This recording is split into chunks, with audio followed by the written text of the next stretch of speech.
Hello and welcome to Unsourced Wall. My name is Elvis, and as always, I'm your host. Okay, so this is going to be kind of a packed week. We have lots of news to get through and also some comic reviews, so let's just get started with some movie news. The big thing we have this week is the reveal of the first actual Birds of Prey poster, which honestly makes the ties to Suicide Squad pretty apparent. It has that same rainbow haze background color that a few of the posters for Suicide Squad did. If nothing else for what's come out so far for Birds of Prey in terms of advertising, I've actually been kind of surprised with how professional and cinematic it looks. Unsurprisingly, a lot of vitriol has come out against the poster, which, given the rabid nature of ultra diehard DCU fans, is something that you should have expected. But the one thing I did find weird was how people were attributing these complaints to misogyny, which I think is way off the mark. These are the same old complaints from the regular DCEU superfan accounts, and they're the same folks that also hated Aquaman and Shazam and the original Suicide Squad and made edits to get rid of anything they felt didn't fit. It has nothing to do with misogyny or the Birds of Prey being women, and a whole lot to do with these fans trying to fit round pegs into square holes. Still, hoping we see some actual footage soon. Moving ahead to TV news, we have the big announcement of Smallville officially joining in on the Arrowverse adaptation of Crisis on Infinite Earths. It was rumored for about a year, with Welling and Rosenbaum meeting with Mel way back when for some reason, but it's finally been confirmed. Plot details are scarce, but apparently it will be set 10 years after the show, and both Tom Welling and Erica Durant will return to the roles of Clark and Lois, respectively. I am on the fence here. Smallville was definitely the inspiration for a lot of the reasons why the CW shows ended up being the way they are, but even at its worst, it was still way better than any of the Arrowverse shows could ever be, and its heights far outstripped them too. So I'm not really anticipating watching this crossover just for the show's input. It would be really weird to see that kind of quality being downgraded so harshly. One thing that I did find of note is that the series finale of Smallville did have a time skip of its own of about 10 or so years, and the last scene of that show has Clark apologizing to Lois and saying that he might be late to their wedding that afternoon before going off to fight crime. I don't have much faith at all in the CW showrunners and writers, but if they don't have the crisis be set on that day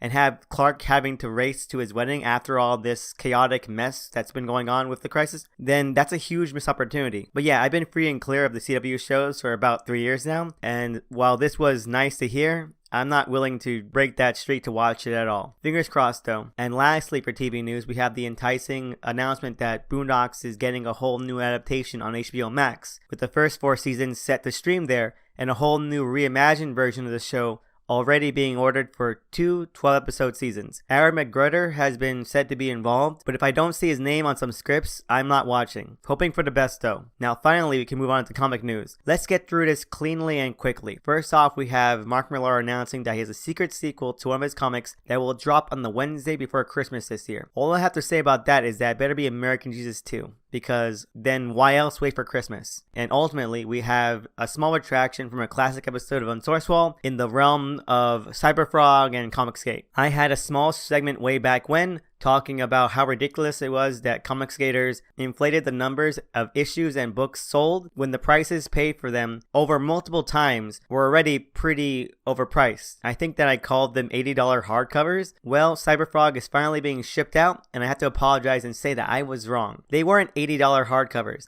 just regular old $100 floppies. I also got into some Twitter beef with a couple of Comicsgaters, and you know what? I bear them no ill will. A regular 80-page giant goes for about $5 to $10, so have fun with what you paid multiples of $20 over and over through multiple crowd funds, and well, enjoy. It doesn't even have an actual spine to it. It's just a regular floppy that they had to rig up some kind of way to make work. So kudos. So I hope you enjoy your 30 apiece issues of Cyberfrog. Now we can move on to what I read this week. First off, we have Inferior Five #1. After about 2 years since it was first announced, we finally have the start of Giffen and Lemire's reboot that practically no one saw coming. A 12-issue maxi series that aims to reimagine and re-envision one of DC's more obscure properties. A property so obscure that it only ever gets brought up in order to mention how obscure it is. And well, it couldn't have gone off to a better start. Now, despite the intro just then, this is a complete overhaul of the concept. The original Inferior Five were all homages and parodies of other superheroes like Captain America or Wonder Woman, but taken to absurd degrees. This is something that Lemire and Giffen have described as being a mix between Stranger Things and The Prisoner, which I feel is kind of doing it a disservice, or is just there because those are references that are well known, especially the former. One of the big hooks of the series is that's set in the 80s, in the aftermath of the invasion storyline that Giffen plotted, focusing on a group of kids, the new Inferior Five, that get caught up in a conspiracy that has taken shape in a world left shaken by alien attack. Given the focus on the children as actual children, and the overbearing military presence that seems to be in control of their lives, as well as the devastated city that they call home, it honestly gives more vibes of Neon Genesis Evangelion more than anything else. However you want to parse it though, it hits. It hits hard. There's an almost perfectly nauseating sense of unease and anxiety that pervades the book. Off-kilter paranoia and tension because there's something so out of grasp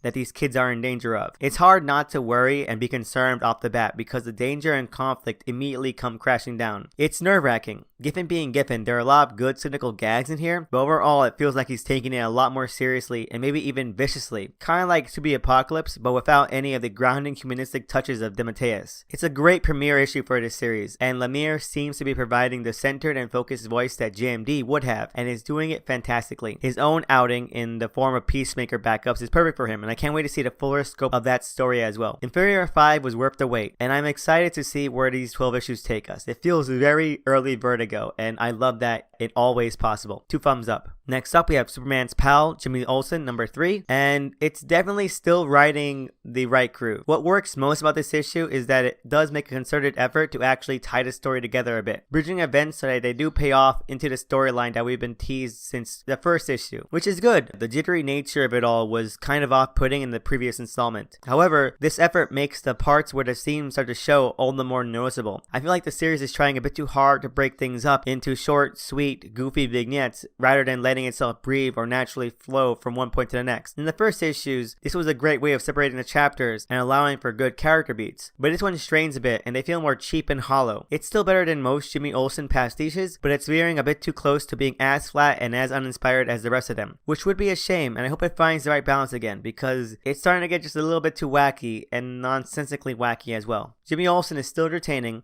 but it's working less and less. So overall, I have hopes for this series. I still enjoyed most of this, but 1 thumb up, 1 thumb middle. And finally, we have Second Coming number 3. I have to say, this was a make or break issue for me, and despite it all, this third issue made it. It made this series for me. It pretty much follows up what worked in last month's issue, sidelining the Superman analog and focusing more on the actually interesting idea of Jesus in the real world. I feel like that's a story that this series has been aching to tell, and finally, it's actually blossoming out. And unlike the second issue, the Superman stuff this time isn't just shallow critiques. Well, it is kind of for a bit, but it also gives him a lot more to do and fleshes out his personality a whole lot more than we see previously, although he is still pretty flat. So now we have a more rounded story, the characters having to face heartbreakingly existential questions. Superman about general stuff regarding mortality, and Jesus being confronted by several heavy truths. The latter is definitely the meat here, tackling not only forgiveness again, but hypocrisy, faith, love, and this oppressive sense of passivity with regards to the needed and necessary emotional and spiritual investment in religion. I honestly think that the Superman thing is just a remnant of an earlier pitch that could have been cut out completely, and honestly should have been cut out, because where this issue takes Jesus and what he has to handle moving forward, I want no pages to distract from that. It's really heartening and gripping and engaging, and I just felt for it so much. I can't wait to see where Russell takes Jesus from this point. I know I've gone a bit wary on his output, but if he can bring this to some illumination, then I'm all for it, and I have faith in him. So overall, 1 thumb up,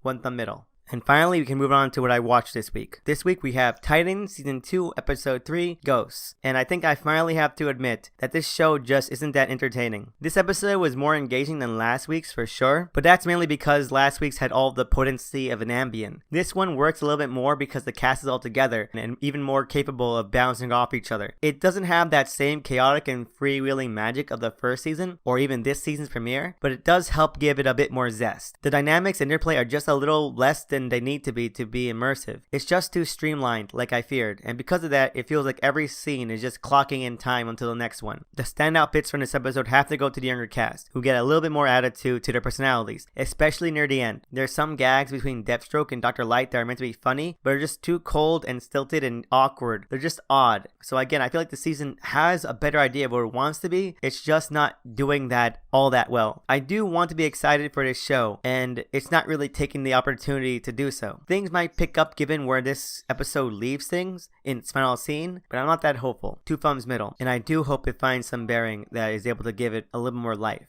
because it feels kind of lifeless here. And there's no listener questions this week, so I just want to say thank you to everyone out there who's ever sent in a question, comment, or topic. It means so much to me. It's awesome, and I'm just so grateful. And if anyone out there has their own questions, comments, or topics that you want to hear discussed on the show, please send them in on my Twitter at THE_SNICKMAN. That will be awesome, and I really appreciate all of it. It's amazing. So again, I am so grateful. I also want to give a shout out to my cover artist at DOTEMCEE. Please check them out. They're amazing and they deserve all the traction they can get, and you won't regret it. Anyway, that's it for this week. Thank you for listening.